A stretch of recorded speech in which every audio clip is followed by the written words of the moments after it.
Good afternoon, and what is a cool, grey and cloudy day. It is Saturday the 14th of December, and I'm in the reading up with a nice hot cup of tea.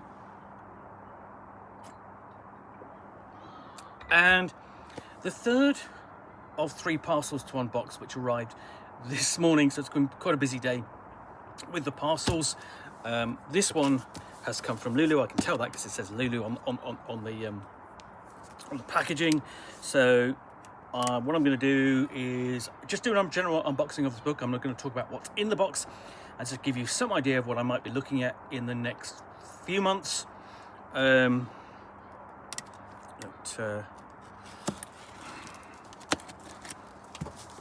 let's just slice this open.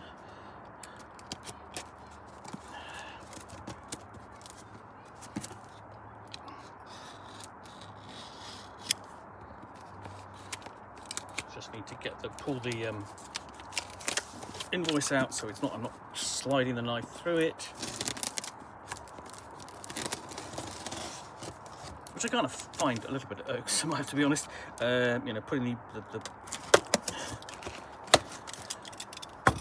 slows the process of opening up. But anyway, so this is an order from Lulu, partaking of yet another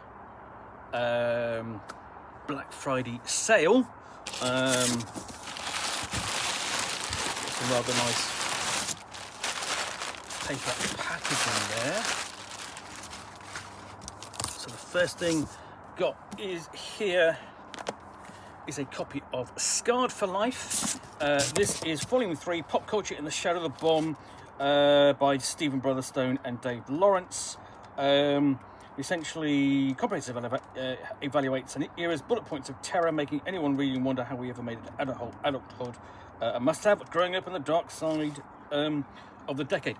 And yeah, so here's the thing. This is talking about the horror films, books, stories, games, which prevailed during the 1980s.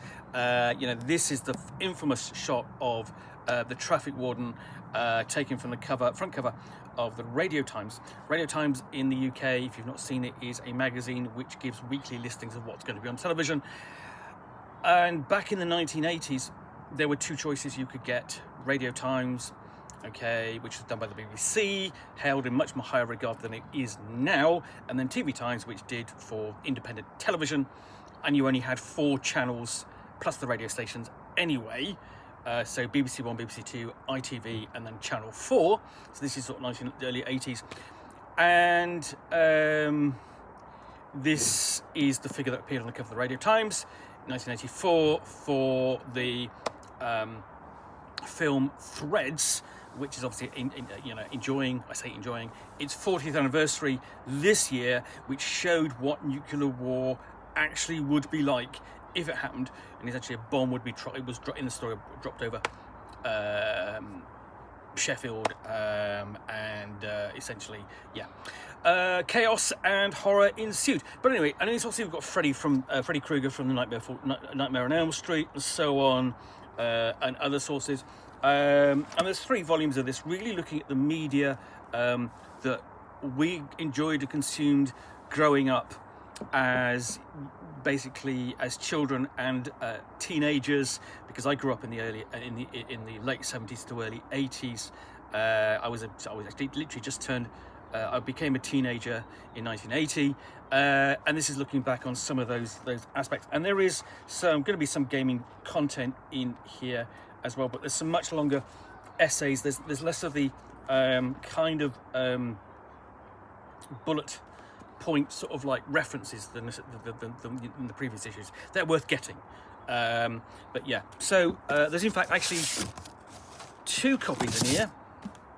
One of these is for a friend of ours who is a big fan of television, especially sort of British television from 50s, 60s and 70s into the 80s, science fiction and horror television, and this talks about that, and some of the early volumes do too. And then beneath that I've got a couple of little things. So one of them is Welcome to Strangeville, an old school Renaissance style compatible sort of like role-playing game inspired by the kids on bikes genre. So, you know, it's stepping into the same kind of genre as literally kids on bikes and Tales from the Loop and that sort of thing. And the thing is with this, obviously, it went for the old school Renaissance. So putting its foot firmly in that camp, and it's sort of inspired by things like E.T., Goonies, and more recently Stranger Things.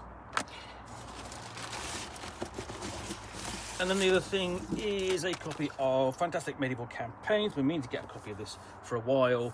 Sort of just a general supplement on essentially you know, talking about history and so on and bringing that into the game. And it's been recommended as a source book for the old school Renaissance in the past. Oh, one more thing in here. Oh, I'll put that back. I'm actually in the process of giving that a review, so I look forward to seeing that. Then I picked up sort of a couple of magazines as well that I want to look at and review, basically again connected to the old school Renaissance. So we have Nod. There are multiple issues of this, you know, and the thing is, what I like these days with things like Drive-Thru, things like Lulu, is that you can go back and get these and buy them and have them in print and bring them to your game table.